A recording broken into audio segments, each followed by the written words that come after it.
Museum Taman Prasasti Jakarta merupakan sebuah museum ikonis dengan ratusan koleksi prasasti nisan yang tertancap di dalamnya.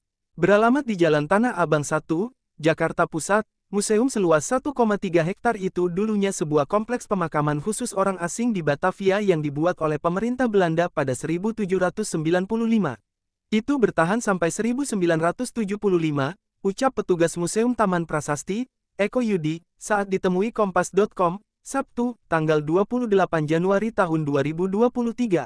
Berikut sejumlah fakta menarik seputar Museum Taman Prasasti yang kami rangkum buat kamu. 1. Bekas pemakaman orang asing di Batavia. Sebelum menjadi museum, sejak tahun 1795 lokasi ini dulunya merupakan kompleks pemakaman yang dibuat oleh pemerintah Belanda khusus untuk orang asing yang tinggal di Batavia. Selain orang Belanda, terdapat juga beberapa orang berkebangsaan Inggris, Amerika, dan Indonesia yang dimakamkan di sana. Di museum ini, pengunjung bisa melihat batu nisan H.F. Roll, pendiri Stovia atau Sekolah Kedokteran Zaman Belanda yang menjadi cikal bakal Fakultas Kedokteran Universitas Indonesia. Ada juga batu nisan Olivia Marianne Raffles, istri dari Thomas Stamford Raffles yang menjabat sebagai Gubernur Hindia Belanda periode tahun 1811 sampai tahun 1816. Selain itu, di sini kamu juga bisa menemukan batu nisan Marius Hulswit, sang perancang sekaligus yang membangun gereja katedral pada tahun 1899 sampai tahun 1901, hingga nisan seorang aktivis Suhokji.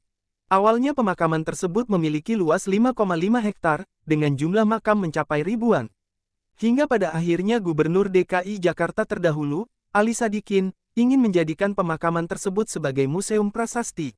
Sisa tanah yang digunakan untuk museum pun dikecilkan hingga 1,3 hektar. 2. Tidak ada lagi jenazah di dalamnya. Meski dulunya bekas kuburan, kini tidak ada lagi jenazah yang bersemayam di bawah nisan Museum Taman Prasasti. Ini museum, ya, tidak ada jenazah, sudah diangkat semua jenazahnya, makanya disebut Museum Prasasti, isinya batu-batu nisan saja, kata Yudi. Semua jenazah sudah dipindahkan ke sejumlah lokasi. Ada yang diurus pihak keluarga, ada yang dipindahkan area Tanah Kusir dan Menteng Pulau Jakarta, kini Kasablanka. Pemindahan itu sudah selesai dilakukan dari tahun 1970-an, dan dibuka jadi museum tahun 1977 sudah tidak ada lagi jenazahnya, tambahnya. 3. Ada 32 nisan yang tidak pindah posisi. Yudi memaparkan, kini tercatat ada 993 koleksi prasasti nisan di Museum Taman Prasasti Jakarta. Dari jumlah tersebut, hanya ada 32 nisan in situ, atau nisan yang posisinya tidak berpindah sejak awal lokasi ini menjadi kompleks pemakaman hingga saat ini. Kami sudah penataan ulang, hanya ada 32 nisan di situ, artinya lokasi nisan tidak berubah sejak awal sampai sekarang, tuturnya. Adapun ciri-ciri nisan in situ ini bisa dilihat dari ukurannya yang lebih besar dibandingkan prasasti nisan lainnya. Yang ada rumahnya, ada patungnya itu asli. Kalau lempengan itu sudah pindah sana-sini, kata dia. 4. Bukan untuk syuting horor. Museum Taman Prasasti terbuka untuk aneka aktivitas komunitas, hingga bisa menjadi tempat syuting dan pemotretan. Namun, museum ini tidak mengizinkan pengambilan gambar bertemakan horor. Kami terbuka untuk segala permintaan, tur, pemotretan, dan boleh syuting film, yang penting jangan horor saja, karena kami lebih ke edukasi.